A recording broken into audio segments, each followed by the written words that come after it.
Mic वाइक सही है। रेडी। हेलो बच्चों, नमस्कार। कैसे हो आप सभी? उम्मीद करता हूँ कि आप सभी स्वस्थ होंगे, ज़बरदस्त होंगे, मस्त होंगे और अपनी पढ़ाई भी बढ़िया तरीके से कर रहे होंगे। मैं आप सबका स्वागत करता हूँ आपके अपने परिवार में, एमआईटी क्लासेज में।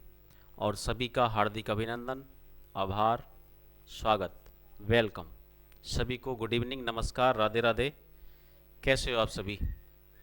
सभी बढ़िया हैं, मस्त हैं। चलिए,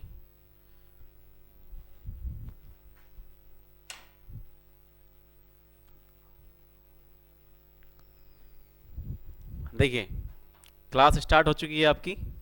शाम के बज चुके हैं 7 और हम हैं आपके साथ केमिस्ट्री के साथ। ठीक है, करें स्टार्ट। चलिए भाई, देखिए, हमने कल ये पढ़ा था, जो सांद्रता सेल होता है, कंसंट्रेशन सेल। सांद्रता सेल अर्थात एक ऐसा सेल, एक ऐसा विद्युत रासायनिक सेल जिसमें क्या होता है, सांद्रताओं में परिवर्तन के कारण इलेक्ट्रिसिटी बनती है, अर्थात विद्युत धारा उत्पन्न होती है। अगर दो सेल हैं, सॉरी, दो अर्ध सेल हैं, यानी कि एक पूरा सांता सेल बनाया गया है। इस प्रकार से हमने आपको बताया था, दोनों के दोनों सेलों में क्या लेते हैं, एक ही लवण लेते हैं हम, एक ही लवण लेते हैं ना, या एक ही धातु का हम इलेक्ट्रोड लेते हैं और उस इलेक्ट्रोड के माध्यम से क्या करते हैं, दोनों सेलों में इलेक्ट्रिसिटी को हम फ्लो करते हैं, सॉरी, उत्पन्न की जाती है। लेकिन इसका मुख्य जो वो होता है कारण इलेक्ट्रिसिटी फ्लो होने का, अर्थात वोल्टेज प्रोड्यूस होने का, वो होता है दोनों के दोनों अर्ध सेलों में जो भी पदार्थ भरा हुआ है वो एक ही तरह का होगा, बस अंतर होगा उसके अंदर उसकी सांद्रताओं में। अर्थात किसी की सांद्रता कम होगी तो दूसरे की ज़्यादा होने वाली है। हम बिल्कुल सेम सांद्रता वाले सॉल्यूशन नहीं लेंगे, ठीक है। सॉल्यूशन भले ही एक जैसे लेंगे लेकिन सांद्रता दोनों की अलग अलग होनी चाहिए, ठीक है, तभी उसके अंदर इलेक्ट्रिसिटी फ्लो हो सकती है। और हमने जो है क्या करा था, हमने करा था कि भी अगर सेल के अंदर लिक्विड फॉर्म में कोई भी क्या भरा हुआ है, कोई भी लवण भरा हुआ है या फिर किसी धातु का लवण भरा हुआ है, तो उसके आधार पर हमने किसी सांद्रता सेल की, जो सांद्रता सेल का विभव होता है, उसको नर्नेस्ट इक्वेशन के माध्यम से किस प्रकार से कैलकुलेट किया जाता है, ये हमने इसकी समीकरण निकाल ली थी। ठीक है, ये आया था E cell is equal to 0.0591 upon n और लॉग C2/C1। इन सब के बारे में हमने आपसे को बताया था और समझाया समझाया था। उम्मीद करते हैं कि आपको ये सारी बातें समझ में आई होंगी। और आज हम फिर से इसी सांद्रता सेल पर चर्चा करने वाले हैं, लेकिन चर्चा किस विषय पर होने वाली है, अब हम इन दोनों अर्ध सेलों के अंदर क्या भरने वाले हैं, एक गैसीय फॉर्म में, अर्थात गैसीय अवस्था में कोई भी हम यहाँ पर सॉल्यूशन लेंगे, या मान लीजिए हम पदार्थ लेने वाले हैं, जैसे मान लो हाइड्रोजन गैस ले लो या क्लोरीन गैस ले लो। तो अगर गैसीय अवस्था में कोई पदार्थ या कोई भी मतलब गैस भरी हुई है, तो उसमें किस प्रकार से उसका जो विभव है सेल का वो उत्पन्न होगा, और उसको किस प्रकार से कैलकुलेट करने वाले हैं, बाई नर्नेस्ट इक्वेशन के माध्यम से। ठीक है, चलिए तो आते हैं अपने अगले टॉपिक पर। देखो, यहाँ पर हमें करना क्या है, जरा समझेंगे, जरा मैं थोड़ा सा कुछ इसमें करूँगा। यहाँ पर है सांद्रता सेल का पार्ट 2, सांद्रता जो सेल है इसका पार्ट 2 करने वाले हैं। और इस सांद्रता सेल के पार्ट 2 में भाग 2, सॉरी, इसमें हम ये कर देते हैं सांद्रता सेल भाग 2, भाग 2। और भाग 2 में क्या पढ़ने वाले हैं भाई, भाग 2 में हम पढ़ने वाले हैं कि अगर किसके अंदर, कंटेनर के अंदर क्या भरा हुआ है, कोई गैस भरी हुई है, और तब उस सांद्रता सेल के अंदर किस प्रकार से रासायनिक ऊर्जा, केमिकल एनर्जी, इलेक्ट्रिक एनर्जी में प्रोड्यूस होगी। ठीक है, देखिए, मैं यहाँ पर पहले बनाता हूँ, इसको चित्र को बनाता हूँ, उसके बाद मैं आगे समझाऊंगा। ध्यान से देखो, मान लो हमारे पास ये एक कंटेनर है, ठीक है, एक कंटेनर हमारे पास ये हो गया, या मान लीजिए कोई पात्र या बीकर मान सकते हो आप, जो मन चाहे वो ले सकते हो। ठीक है, थोड़ा सा इधर बनाएं तो बेहतर रहेगा, माफ करना। ठीक है, इधर बनाते हैं थोड़ा सा, ये देखो, ओहो,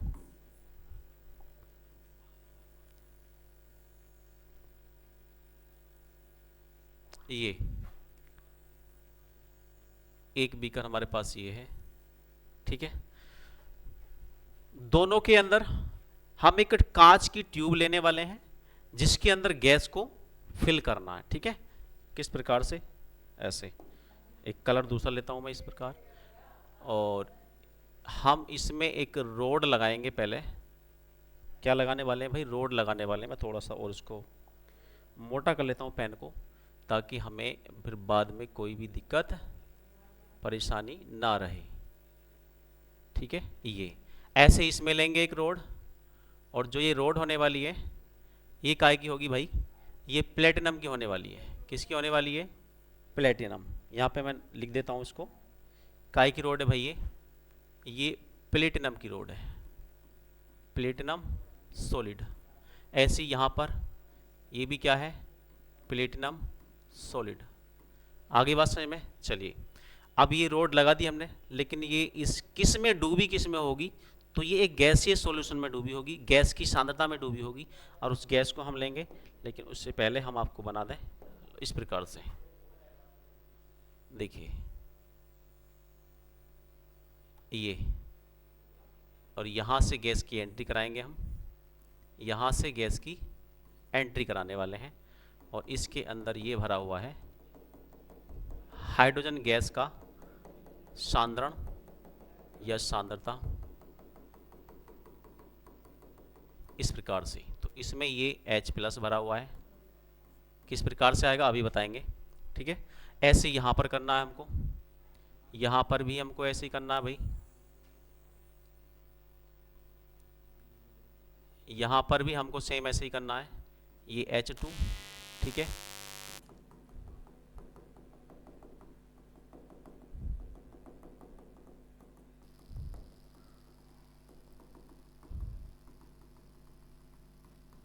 ठीक है भाई, ये बात समझ में आ गई। ये प्लेटिनम की रोड हो गई, और इनको हम क्या, एक वोल्ट मीटर की सहायता से जोड़ देंगे, ताकि हम सेल का जो क्या है विभव है उसको चेक कर सकें, कितना विभव आ रहा है।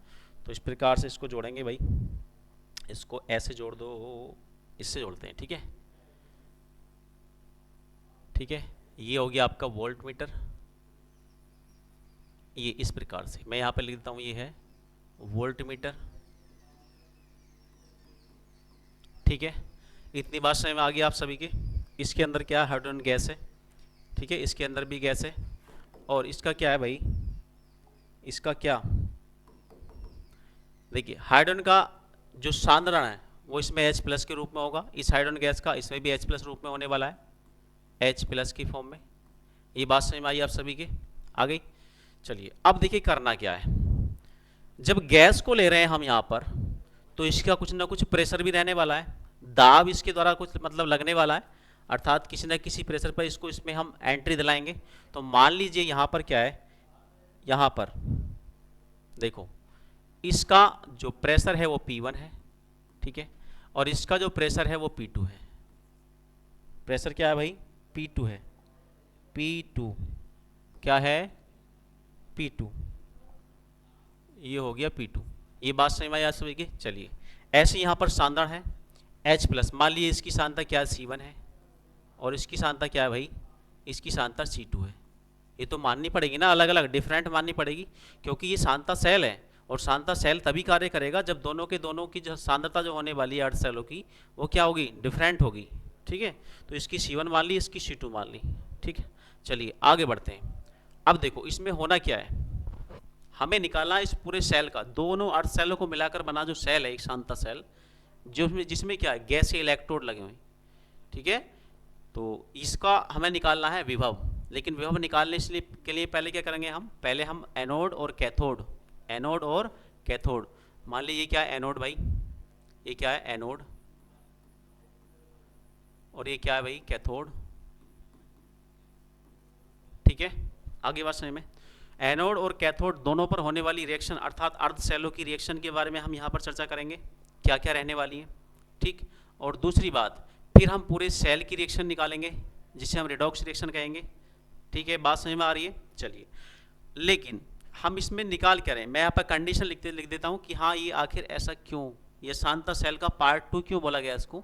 तो यहाँ पर लिखता हूँ यदि, यहाँ पर मैं लिख देता हूँ यदि, यहाँ पे लिखता हूँ यदि यदि सांद्रता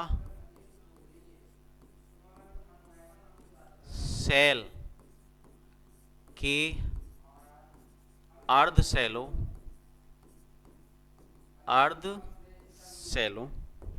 सांद्रता सेल के अर्ध सेलों अर्ध सेलों में क्या है, अर्ध सेलों में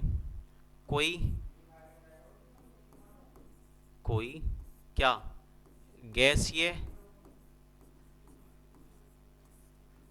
पदार्थ भाई गैसीय पदार्थ का मतलब कोई सी भी गैस हो सकती है, गैस भी तो अपने आप में पदार्थ है। गैसीय पदार्थ जैसे यहां पर ले सकते हैं आप हाइड्रोजन, क्लोरीन इत्यादि, ठीक है। कोई गैसीय पदार्थ जैसे H2 और Cl2 इत्यादि भरी है तथा उसमें प्लेटिनम सोलिडाई धातु के इलेक्ट्रोड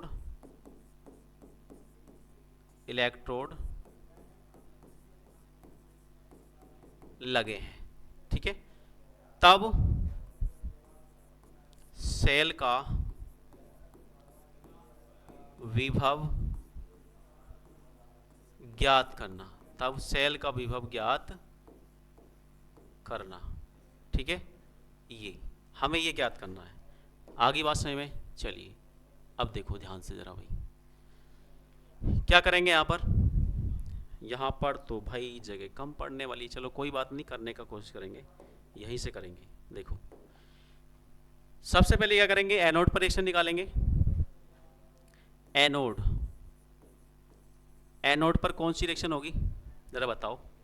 यहाँ पर देखो हम क्या लेंगे, पहले एक काम करते हैं, हम पूरे सेल की रिएक्शन लिखते हैं। पूरे सेल की रिएक्शन मतलब सेल संकेत क्या होने वाला है इसका, सेल संकेत क्या होगा, देखो ध्यान से। यहाँ पर एक तो हम प्लेटिनम ले रहे हैं, सॉलिड फॉर्म में ले रहे हैं, बात समझ में आ गई, कोमा लगाएंगे। उसके बाद H2 ले रहे हैं, ठीक है, इधर वाले अर्ध सेल में, और इसकी सांद्रता क्या है, सॉरी इसका प्रेशर क्या है भाई, P1 है, और एक सिंगल डंडा खींचेंगे। उसके बाद यहाँ पर H+ की सांद्रता, ठीक है, मान ली क्या है C1 है, बात समझ में आई।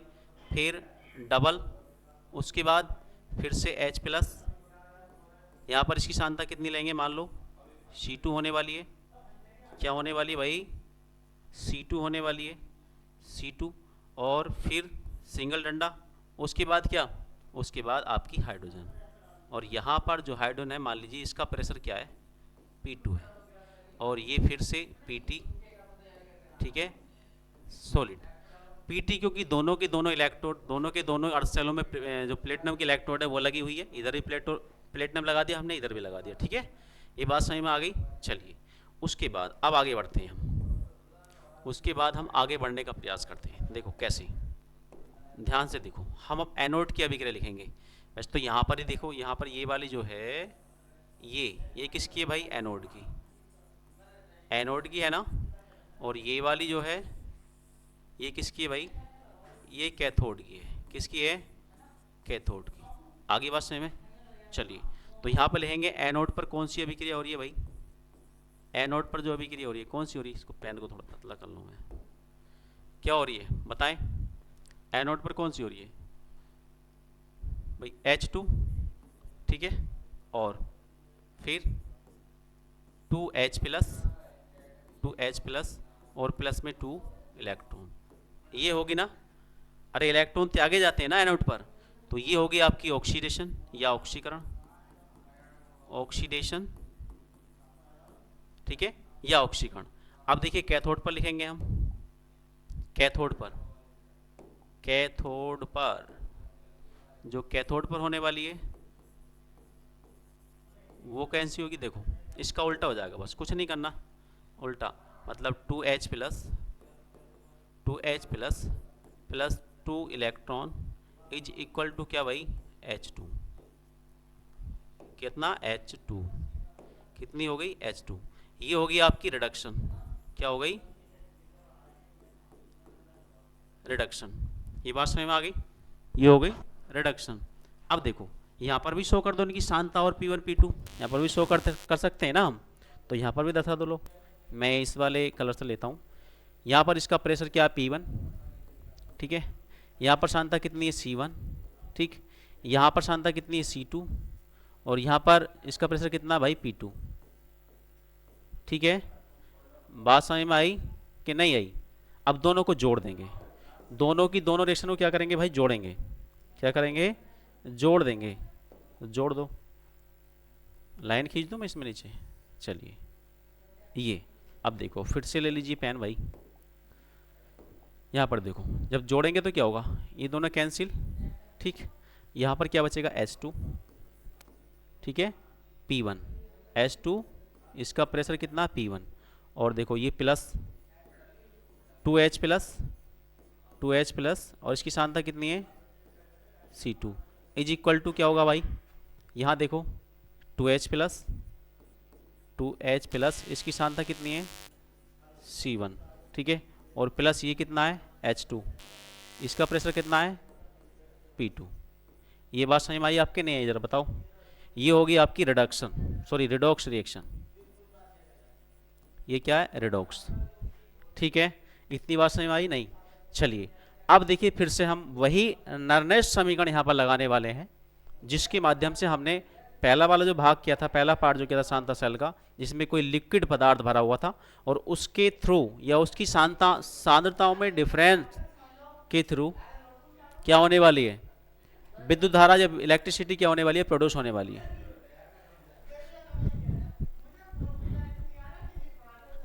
यार ऐसा क्यों करो यार,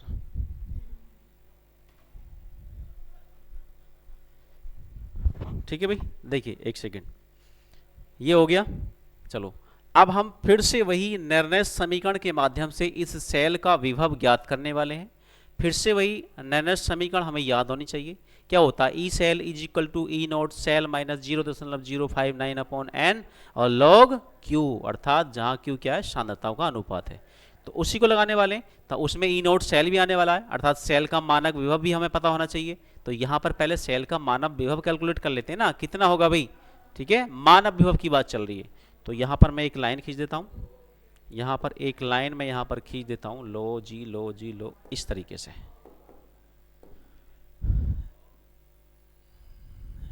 ठीक है। चलिए भाई अब आ जाइए फिर से, देखो ध्यान से, यहाँ लिखेंगे सेल का विभव ज्ञात करने के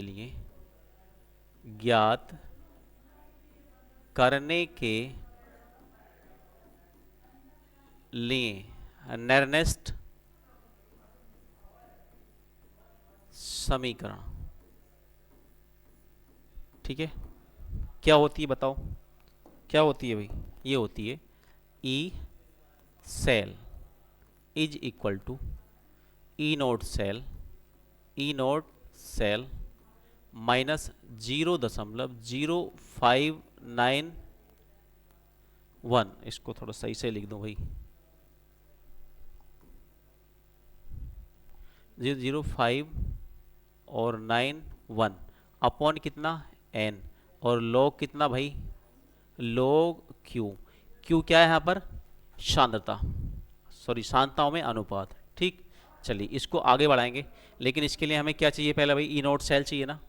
मानक विभव जो होगा सांद्रता सेल में हमेशा याद रखो वो शून्य होने वाला है, क्योंकि मानक परिस्थितियों में दोनों अर्ध सेलों की सांद्रताएं समान लेनी पड़ेंगी, और समान भी कितनी, इकाई, एकांक, ठीक है, अर्थात 1 मोलर।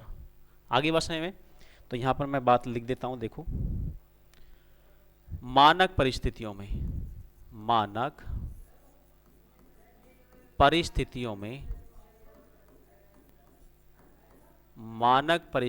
में क्या क्या होने वाला भाई, C1 बराबर C2 बराबर 1 मोलर, आई बात समझ में, और भैया प्रेशर भी तो है यहाँ पर, तो P1 बराबर P2 बराबर 1 ATM।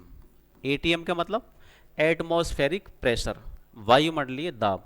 जब हम यहाँ पर लेंगे दोनों को बराबर बराबर एक एक लेंगे, तो वहाँ पर सेल का मानक विभव शून्य होने वाला है, जैसे हमने पहले में किया था। ठीक है, चलिए, तो यहाँ पर अतः क्या होने वाला है, E naught cell, E naught cell ये इज इक्वल टू कितना हो जाएगा भाई, शून्य हो जाएगा। क्या हो जाएगा, शून्य होने वाला है, शून्य होने वाला है। और जब शून्य होने वाला तो यहाँ पर शून्य रख देंगे अब नरनेस इक्वेशन में। तो रखो, देरी किस बात की, रख दो भाई। देखो E cell is equal to कितना हो जाएगा, ये जीरो हो जाएगा माइनस 0.0591 अपॉन एन इलेक्ट्रॉनों की संख्या। जरा ध्यान से देखो यहाँ पर कितने इलेक्ट्रॉन लिए या दिए जा रहे हैं, कितने इलेक्ट्रॉन ग्रहण या फिर त्यागे जा रहे हैं, बताओ कितने, 2। तो यहाँ पर 2 आ जाएगा। और लॉग कितना भाई, लॉग सांद्रताओं का अनुपात Q कितना होगा बताओ भैया, उत्पाद की सांद्रता और बटे अभिकारक की। उत्पाद की कितनी बताओ, C1 है, कितनी है, C1। ठीक है, और C1 की सांद्रता देखो, ध्यान से देखो, यहाँ H प्लस के कितने अणु, कितने परमाणु है, 2 है ना। तो जब आपने रासायनिक साम्य वाला चैप्टर पढ़ा था फर्स्ट क्लास में, तो वहाँ पर क्या सांद्रता को किस प्रकार से हम लिखते थे, जो ये सांद्रता यहाँ पर जो परमाणु या अणुओं की संख्या होती है उसको घात के रूप में लगा देते थे, लगाते थे नहीं, हाँ। तो यहाँ पर C1 की घात 2 हो जाएगी, बटे C2 की घात भी कितनी जाएगी भाई, 2 हो जाएगी। इसको एक ब्रैकेट में बंद कर दो। अब साथ ही साथ प्रेशर भी तो है भाई, प्रेशर है नहीं है, तो गुणा में प्रेशर भी इनके शो करने पड़ेंगे अब हमें। तो P2 यहाँ प्रेशर हो जाएगा, P2 अपॉन अभिकारक का प्रेशर कितना है, P1। ठीक है, ये हो गया। इसमें कोई दिक्कत परेशानी हो तो किसी को बताएं। चलिए अब आगे बढ़ते हैं जरा। यहाँ पर ये तो हो गया भाई 0, ये तो खत्म। और कम वक्त सही से चल रहा, यहाँ पर कितना हो गया 0, यहाँ बचेगा माइनस 0.0591 अपॉन 2। ठीक, और देखो log C1 अपॉन C2 और इसकी पावर 2, ऐसा लिख सकता हूँ दोनों की power, dot P2 upon P1। ठीक है, आगे बात समझ में। चलिए आगे बढ़ाते हैं इसको भाई, इसको आगे बढ़ाते हैं। क्या होगा, ध्यान से देखो जरा, यहाँ पर, यहाँ देखो एक सूत्र मैं आपको लिखाने वाला हूँ, एक सूत्र नोट कर लो। यहाँ पर log m की पावर अगर कहीं n हो, log m की पावर n हो, तो ये हो जाएगा n और log और m, अर्थात जो घात है ना, जो घात m की, log के बाद जो घात लगी हुई है, log के बाद जो घात यहाँ पर लगी हुई है वो कहाँ पे आ जाएगी बोलो, ये पहले आने वाली है log से। ऐसे ही यहाँ पर दो घात देखो, log यहाँ पर इसको m मान लो, C1 अपॉन C2 को m मानेंगे तो m की पावर n, तो इसको अगर हटाना है हमें तो ये शुरू में आएगी नहीं आएगी, log से पहले गुणा में, हाँ, तो ये होने वाला है। तो ये माइनस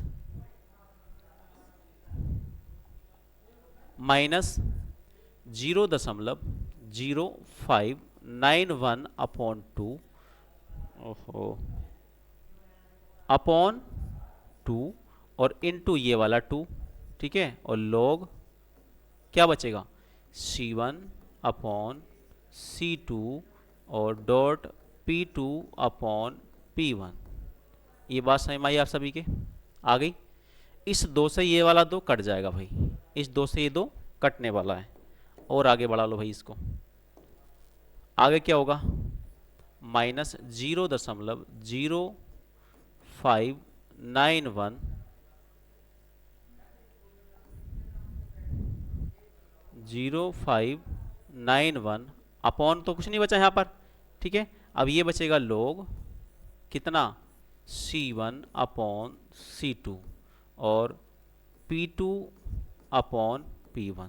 ठीक, इन दोनों को एक ब्रैकेट में लिख दो तो कोई दिक्कत तो ना है। चलो भैया कोई दिक्कत ना है, लिख दो तो फिर टेंशन की लो, चलो कोई बात नहीं, ऐसे रहने दो इनको, हम लिख नहीं रहे। अब फिर देखो यहाँ पर सूत्र एक फिर लगने वाला है। यहाँ क्या इस माइनस को मैं हटाना चाहूँ तो इस माइनस को -1 मान सकता हूँ। और अभी मैंने आपको सूत्र लिखाया है, क्या सूत्र लिखाया है, ये वाला सूत्र लिखाया है। अगर मैं यहाँ पर ये कहूँ, क्या कहूँ भाई, कि n log m बराबर log m की पावर n। भैया ऐसा हो सकता नहीं हो सकता, बताओ। n log m is equal to log m की पावर n हो जाएगा। ठीक, चलिए इसी का हम यूज यहाँ पर करने वाले हैं। देखो कैसे, ये माइनस को -1 लिख सकता हूँ मैं, तो यहाँ पर n का मान -1 हो जाएगा। इसको हमें यहीं रखना है, इससे कोई दिक्कत नहीं। तो -1 हो जाएगा। -1 कहाँ पहुँचेगा, घात में पहुँचेगा ना। किसी घात में, इस सब की घात में पहुँचने वाला है। C1/C2 और P2/P1 दोनों की घात -1 हो जाएगी। तो क्या होगा, 0.0591 और log क्या C1/C2 इसकी घात -1 डॉट P2/P1 इसकी घात -1। ठीक है, चलो अब फिर आगे बढ़ते हैं। और क्या होने वाला है देखो ध्यान से, 0.0591। ठीक, और देखो log, अब खेला होने वाला है यहाँ पर। अगर हमें इनवर्स को ख़त्म करना है तो उसके जो घात है, प्लस करनी है घात को, तो उसको नीचे लेकर आएंगे ना, बटे में ले आओ। अगर कोई संख्या भिन्न में है या भिन्न की घात -1 है तो उसके अंश को कर दो नीचे और हर को कर दो ऊपर। तो देखो यहाँ पर C1/C2 है, तो ये कितना हो जाएगा, C2 बटे कितना हो जाएगा भाई, C2/C1। ठीक है, और यहाँ पर P2/P1 है तो कितना हो जाएगा, P1 और बटे P2। ठीक, ये आपका आ गया ई सेल निकल कर, ई सेल। इसको मैं एक बॉक्स में बंद कर दूं भाई, इसको एक बॉक्स में बंद कर दूं। चलिए हम इसमें करते हैं।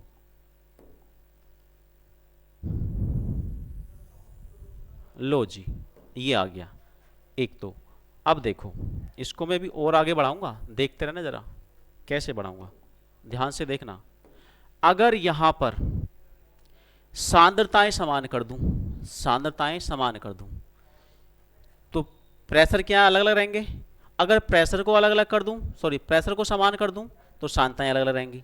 अर्थात यहां पर एक बात नोट करने की ये है कि भाई या तो इस प्रकार की सांद्रता सेल में सांद्रताएं भी और प्रेशर भी दोनों के दोनों कैसे होने चाहिए, भिन्न भिन्न होने चाहिए, डिफरेंट होने चाहिए, दोनों के दोनों हाफ सेल में। या फिर प्रेशर अलग हो सांद्रता समान हो, या फिर सांद्रता अलग हो और प्रेशर समान हो, तब भी ये सेल कार्य करेगा। कोई सी ना कोई सी एक चीज यहां पर डिफरेंट होनी चाहिए, तभी सेल कार्य करेगा, अदरवाइज नहीं करने वाला। आगे बात समझ में नहीं, तो इस बात को यहां पर लिख दूं। चलिए मैं लिख देता हूं नोट में करके। नोट में ये बात लिखूंगा कि नोट,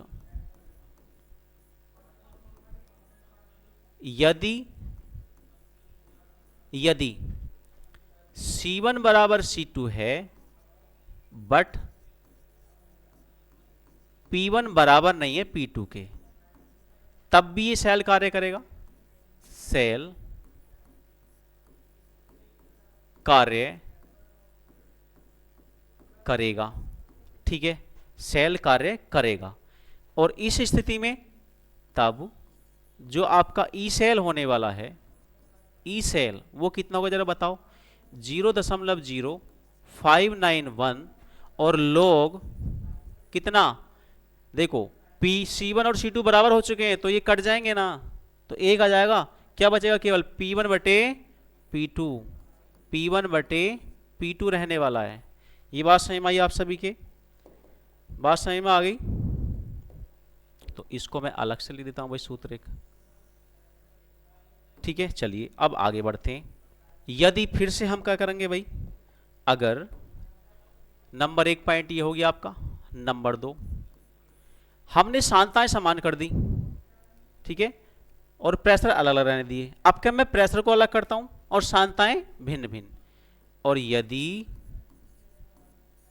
P1 बराबर है P2 के बट क्या C1 बराबर नहीं है C2 के, तब भी ये सेल कार्य करेगा, तब भी यह सेल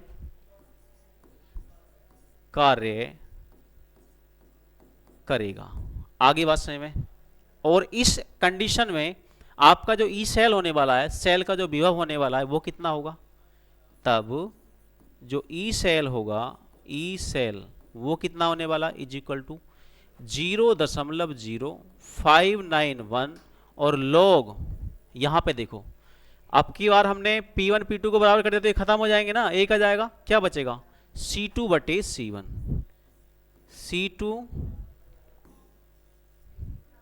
C2 बटे C1। ठीक है, एक आपका फॉर्मूला ये बन चुका है। चलिए इसको भी मैं लॉक कर दूं, लीजिए भी ये हो गया। दो कंडीशन मैंने यहां पर बताई, या तो सांद्रताएं अलग अलग हैं, प्रेशर समान है, चल जाएगा काम, या फिर प्रेशर समान है, सांद्रताएं अलग अलग हैं, तब भी चल जाएगा, या फिर दोनों अलग अलग हों, दोनों अलग अलग हैं तब भी काम चल जाएगा। देखो यहां पर ये जो हमने सूत्र यहां पर बनाया था, अननेस्ट इक्वेशन जो निकाली थी यहां पर ई सेल की, अलग अलग थी ना, तब भी काम चल जाएगा। लेकिन अगर दोनों समान हैं तब सेल कार्य नहीं करेगा, उसके अंदर इलेक्ट्रिसिटी प्रोड्यूस नहीं होने वाली है। ठीक है, तो ये आपको मैंने पूरा सांद्रता सेल दोनों के दोनों पार्ट बढ़िया से करा दिए हैं। किसी को कोई दिक्कत हो तो जरा मुझे बताओ, जरा बताओ मुझे। मैं इसको थोड़ा सा और ऊपर लिख देता हूं, इसको थोड़ा सा और ऊपर लिख देता हूं, इसको यहां पे लिखता हूं ताकि पीडीएफ आपको सही से मिल सके। यहां पे लिखता हूं, यहां पे लिख देता हूं, सांद्रता